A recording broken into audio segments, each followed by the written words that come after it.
મિત્રો, મારું નામ મનીષ છે. અમે મહેસાણાના છીએ. હું અત્યારે તો સુરતમાં જોબ કરું છું ને અનમેરિડ છું. આજે મિત્રો મારા અને મારા દૂરના રીના કાકીની સ્ટોરી કહેવા જઈ રહ્યો છું. તો સ્ટોરી પૂરેપૂરી સાંભળજો. મિત્રો, મારા ફેમિલીમાં મમ્મી પપ્પા અને મારી નાની બહેન શિલ્પા, આટલું નાનું કુટુંબ છે. હું અને મારા પપ્પા જો સાથે બહાર નીકળીએ તો બધાને એમ જ લાગે કે અમે બંને મિત્ર જ છીએ. મિત્રો, મારા પપ્પાનો કન્સ્ટ્રક્શનનો બિઝનેસ છે અને હું જ્યારે કોલેજ કરવા માટે અમદાવાદ ગયો ત્યારે મારે હોસ્ટેલમાં જ રહેવાનું હતું. પણ શનિવારે હું મારા દૂરના કાકી એવા રીના કાકીને ત્યાં જતો. તેમની ઉંમર તે સમયે લગભગ 32 વર્ષની હશે અને મારી 19 હતી. મારા દૂરના કાકા માર્કેટિંગમાં હતા, એટલે ઘણીવાર હું ત્યાં જાઉં તો તે મળે ને ના પણ મળે. તેની ઉંમર 42 હતી. કાકીને જોઈને કોઈ કહી જ ન શકે કે એમની ઉંમર 32 હશે, કેમ કે તે તદ્દન 22 વર્ષ જેવા લાગતા હતા. તે તેમનું જે શરીર છે તેમણે તેનું શરીર યોગ અને કસરત કરીને સાચવ્યું છે. તો આનાથી ઉલટું મારા કાકા શરીરે બહુ જ ભારે, ન કસરત, એટલે એમ જ લાગે કે આ તેમના પતિ હોય જ ન શકે. એક દિવસ મિત્રો, હું શનિવાર હોય તેમના ઘરે ગયો. ઘરે પહોંચ્યો તો કાકા તો હતા જ નહીં. કાકીએ કહ્યું કે તેમનું તો રોજનું છે, મહિનામાં 4 કે 5 દિવસ જ ઘરે મળે છે ને ઘરે હોય તો ચોપડા લઈને બેસી જાય છે. હિસાબ કિતાબ કરવામાં અચાનક પૂછી લીધું કે કાકા આટલા બહાર રહે છે તો તમે ઘરે બોર નથી થઈ જતા? તો એમણે કહ્યું કે ભત્રીજા, મારે બોર તો થઈએ, પણ શું કરીએ? મેં કહ્યું કે કાકી, આજે હું આવ્યો છું તો તમને બોર નહીં થવા દઉં. એમણે કહ્યું, એવું? એમ તો શું તું કોઈ જાદુ કરીશ કે હું બોર નહીં થાવ? આજે એમ કહીને તે હસવા માંડ્યા. દોસ્તો, શું વાત કરું તમને, કાકી જે રીતે હસ્યા, હું તો બસ આટલા ટાઈમમાં ફર્સ્ટ ટાઈમ તેમના આવા મુસ્કાન પર ઘાયલ થઈ ગયો. મેં મારા પર કાબુ રાખીને એમને કહી દીધું, જોયું ને તમે, અત્યારથી જ કેટલા ખુશ થઈ ગયા. આ સાંભળીને એ પણ બોલ્યા, હા ભત્રીજા, વાતમાં તો થોડોક દમ છે હો, કહેવું પડે. મેં કહ્યું, થોડોક નહીં કાકી, પણ પૂરેપૂરો દમ છે. આ સાંભળી ફરી તે હસી પડ્યા. હું દોસ્તો, તેમના હસવાથી મારા નીચે કરંટ દોડવા લાગ્યો. હું ફટાફટ બાથરૂમમાં ગયો અને થોડોક દરવાજો ખુલ્લો રાખીને તેમને જોઈને ફોર થઈ ગયો. હવે હું ફ્રી થયો. બાથરૂમમાંથી આવ્યો તો એમણે મને સવાલ પૂછી લીધો કે મનીષ, તારે કોઈ ગર્લફ્રેન્ડ છે કે બસ આમ જ?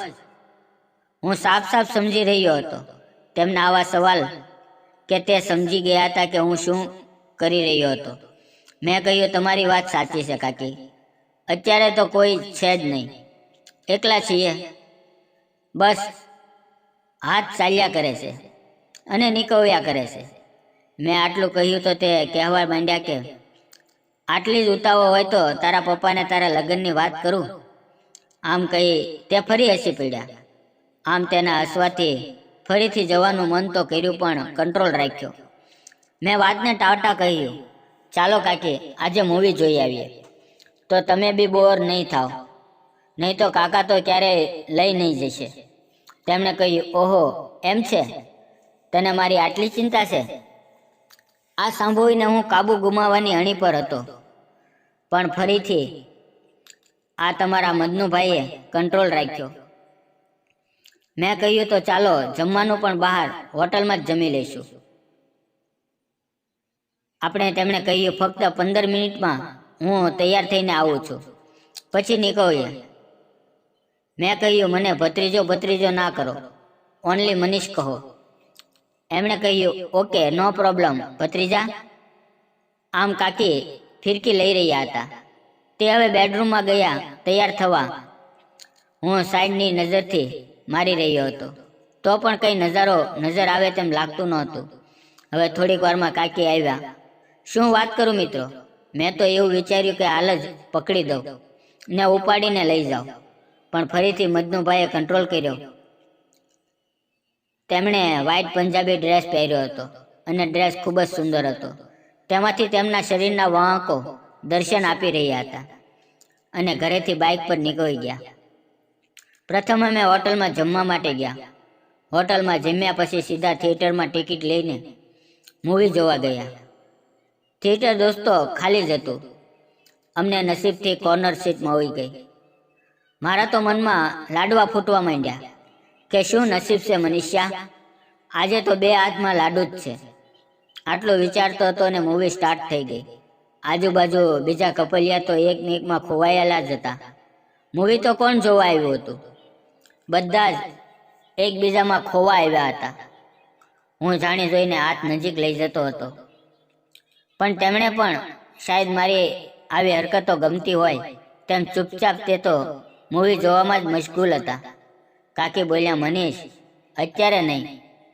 હું અત્યારે નહીંના જવાબથી બહુ જ ખુશ થઈ ગયો ને થોડી જ વારમાં મૂવીમાં ધી એન્ડનું પોસ્ટર આવી ગયું ને અમે બાઇક પર નીકળી પડ્યા. હું પણ આજે મૂડમાં હતો. રસ્તામાં મેડિકલ શોપ પર હું ગયો ને એક ગોળી લીધી.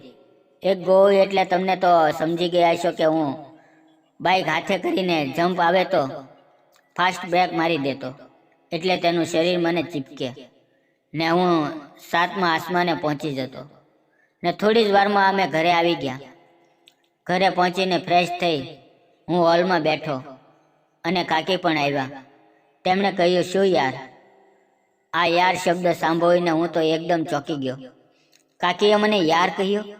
યાર મનીષ, થિયેટરમાં તો તું ઇમરાન હાશમીન બનતો હતો. કેમ આમ? હું તારે શું થાઉં છું ખબર છે ને? મેં કહ્યું, ખબર છે કે તમે મારા દૂરના કાકી થાવ છો. તે અચાનક મને ધારીને જોઈ રહ્યા હતા. મેં કહ્યું, અત્યારે તો આપણે બધા સંબંધો ભૂલી જાઓ કે હું તમારો ભત્રીજો છું ને તમે કાકી. અત્યારે ફક્ત ફ્રેન્ડ જ છીએ. તેમણે કહ્યું, તે તો ઠીક, પણ તારી ઉંમર ને મારી ઉંમર? મેં કહ્યું, કાકી ઉંમરમાં શું રાખ્યું છે? મેં આમ કહી તેમને મારી તરફ ખેંચ્યા. તે એકદમ મારી જોડે ચડી ગયા. 30 મિનિટ ચાલીને હું હવે નીચે ઉતરી ગયો હતો ને કાકીએ કીધું કે મનીષ, તું હવે હોસ્ટેલમાં ના રહેતો, અહીંયા જ રહે. હું તારા કાકુને સમજાવી દઉં છું. બસ. એ પણ પછી હું તેમના ઘરે 2 વર્ષ રહ્યો ને આ કાર્યક્રમ અમારા માટે રોજનો થઈ ગયો. મિત્રો, તો મારું આ ભણતર તમને કેવું લાગ્યું? અને જો તમને વિડીયો ગમ્યો હોય તો વિડીયોને લાઇક અને ચેનલને સબસ્ક્રાઈબ કરવાનું ભૂલશો નહીં. વિડીયો પૂરો જોવા બદલ આપ સૌ મિત્રોનો ધન્યવાદ.